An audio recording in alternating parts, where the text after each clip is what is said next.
Over 410,000 people, living in 32 American states, doubling their population every 20 years.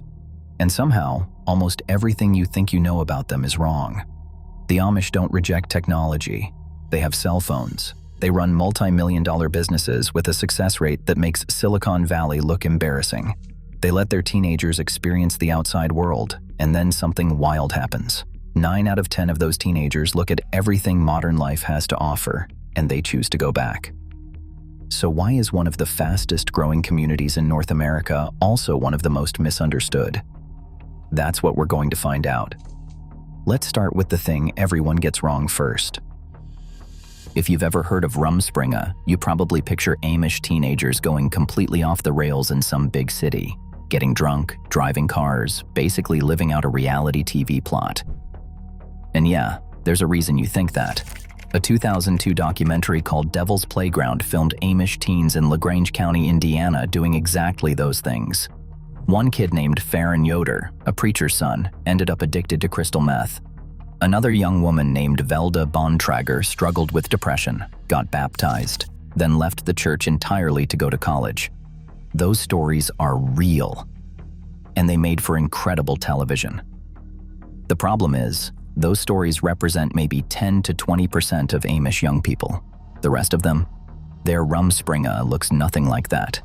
Researchers at the Young Center for Anabaptist Studies at Elizabethtown College in Pennsylvania, which is basically the world headquarters for Amish research, have studied this for decades. And what they found is that most Rumspringa teens never leave home at all. The word itself just means running around in Pennsylvania Dutch. It kicks in around age 16, and for the majority of teenagers, it means attending youth group gatherings called singings, where groups of 50 to 150 young people meet in someone's home, sing German hymns and English gospel songs for a few hours, then socialize. The boys ask the girls if they can drive them home in their buggy. That's the big rebellion. Volleyball games, ice skating, picnics. That's what most Rumspringa actually looks like. And here's the number that should genuinely surprise you. After all of it, after experiencing whatever level of freedom their community allows, 85 to 90% of Amish youth choose to come back and get baptized. Some of the more conservative groups, like the Andy Weaver Amish, retain up to 97%. And those retention numbers, they're the highest they've ever been in Amish history. I mean, think about that for a second. In an era where every institution is hemorrhaging young people, where churches across America can't keep their youth past college, the Amish are keeping almost all of them, and they're doing it by giving them the choice to leave. This is where the story takes a turn nobody expected. Because the Amish aren't just growing through those retention numbers, they're growing at a rate that's hard to even wrap your head around. In 1900, there were roughly 5,000 Amish people in the entire world.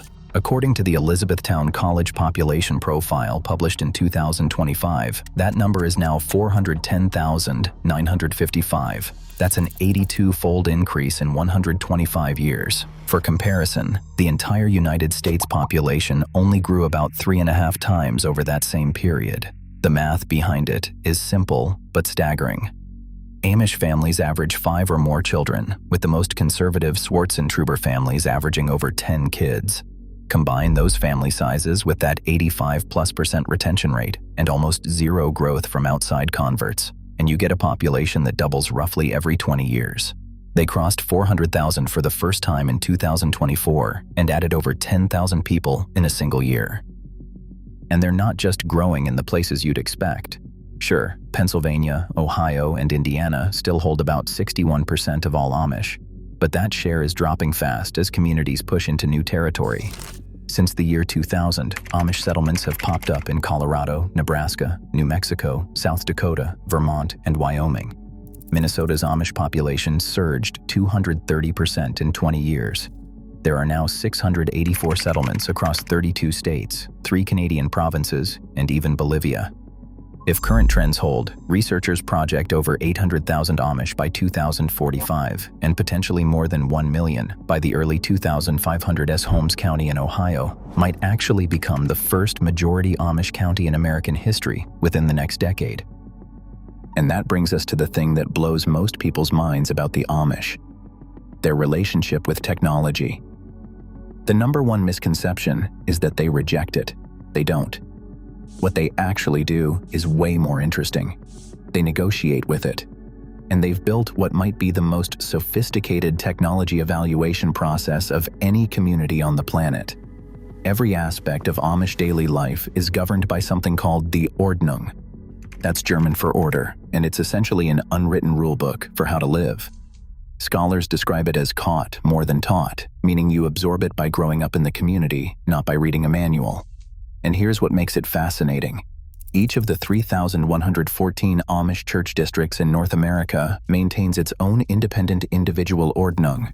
A researcher named Donald Crable put it perfectly.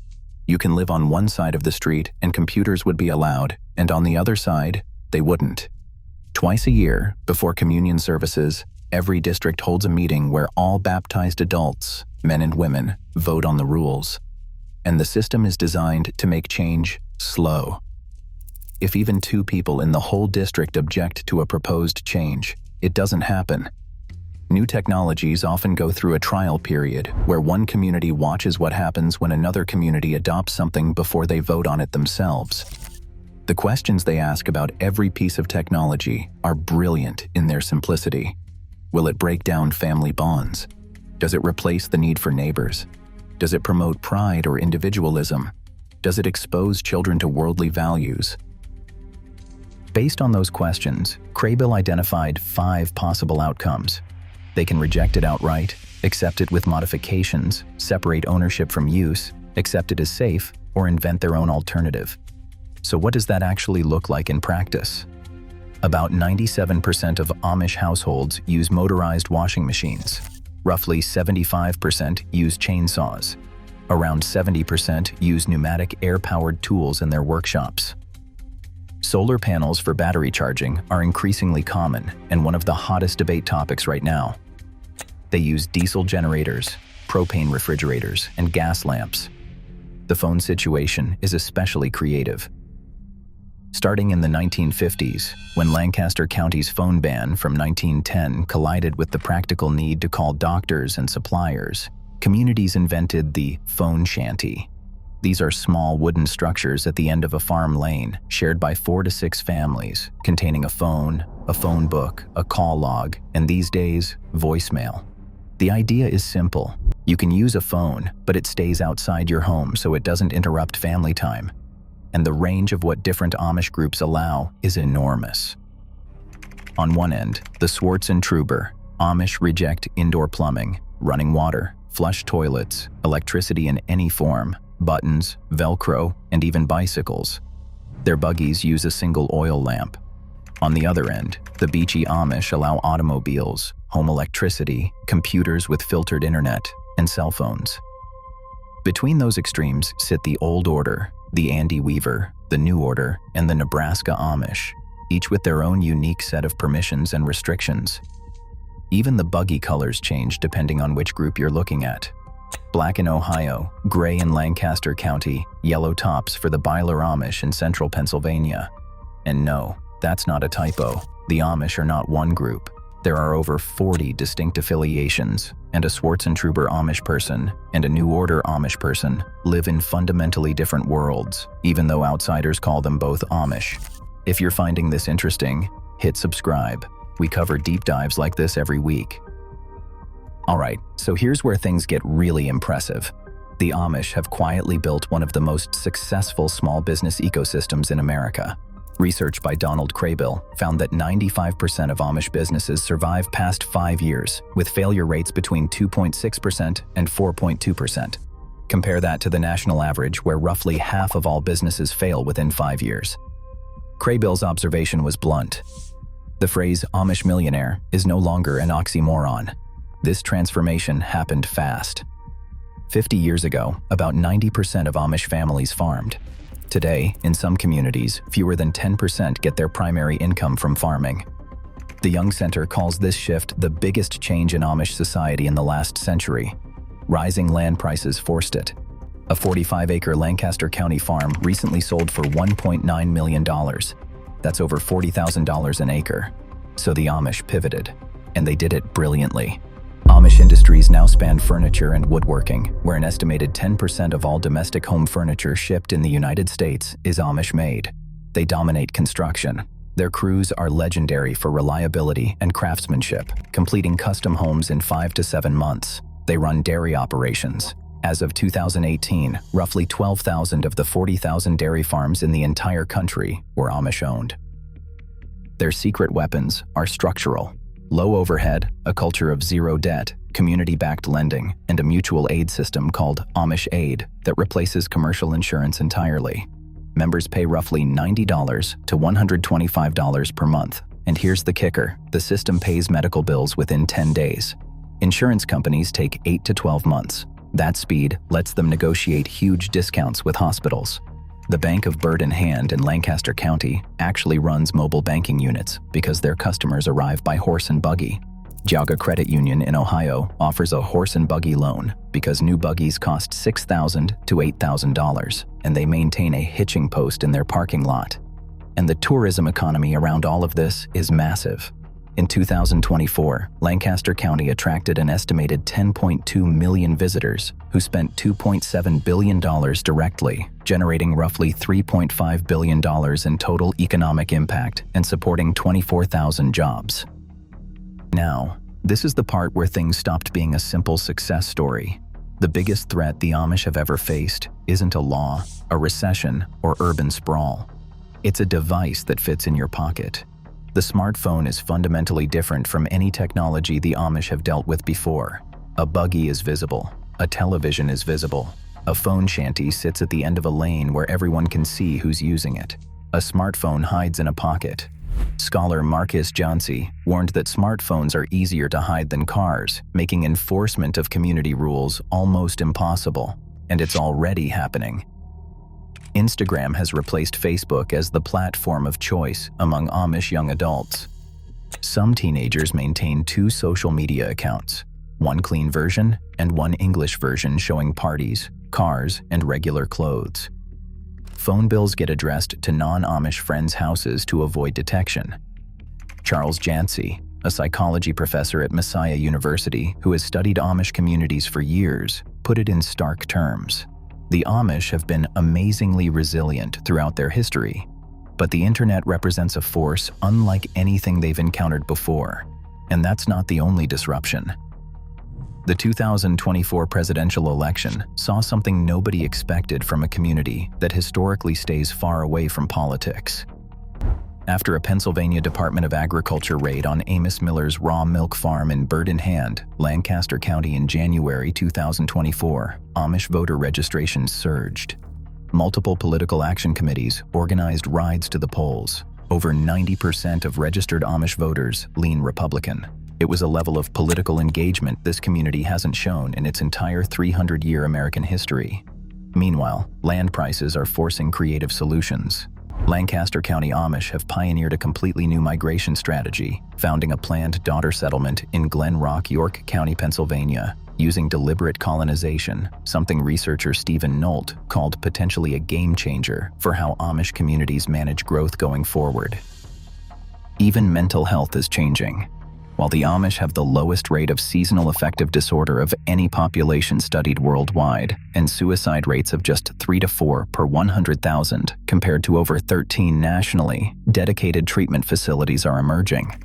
Rest Haven in Goshen, Indiana, provides a residential setting designed specifically for Amish patients. Some Amish bishops have even trained as suicide prevention specialists. Clinicians report something poignant. Many Amish seeking treatment are not clinically depressed. They are lonely, reflecting the shift from communal farm life to more isolated business work. And before we wrap up, here are a few things that might surprise you. The Amish pay income tax, property tax, sales tax, and estate tax. Many pay school taxes twice, once for public schools and once for their own. Congress exempted them from Social Security in 1965 because they believe in caring for their own, not because they dodge taxes. They also speak 3 languages: Pennsylvania Dutch for daily conversation, High German for church services, and English for reading, writing, and business. And that Supreme Court case that lets them end formal schooling after 8th grade. Wisconsin versus Yoder in 1972.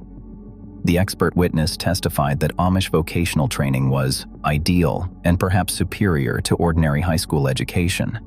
The court decided 7-0 in their favor. Oh, and their cancer rates, just 60% of the national average. Tobacco-related cancers run at only 37% of the rate in Ohio. The Clinic for Special Children in Strasburg, Pennsylvania, founded by a Harvard-trained doctor who received a MacArthur Genius Grant, serves 1,700 Amish and Mennonite patients and saves communities an estimated $20 to $25 million in medical costs. There are no Amish left in Europe, by the way. The last congregation in Germany merged with a Mennonite church in 1937. Every single Amish person alive today lives in North America or Bolivia.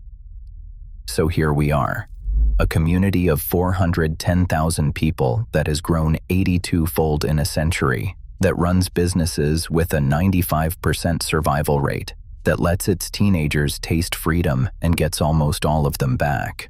They've survived persecution, industrialization, 2 world wars, and the invention of television without losing their identity. The real question isn't whether the Amish can survive the modern world. They've been doing that for 300 years. The real question is whether they can survive the smartphone, because for the first time in their history, the outside world doesn't knock on the door. It's already inside. If you want to see another deep dive like this one, that video is on screen right now. I'll see you in the next one.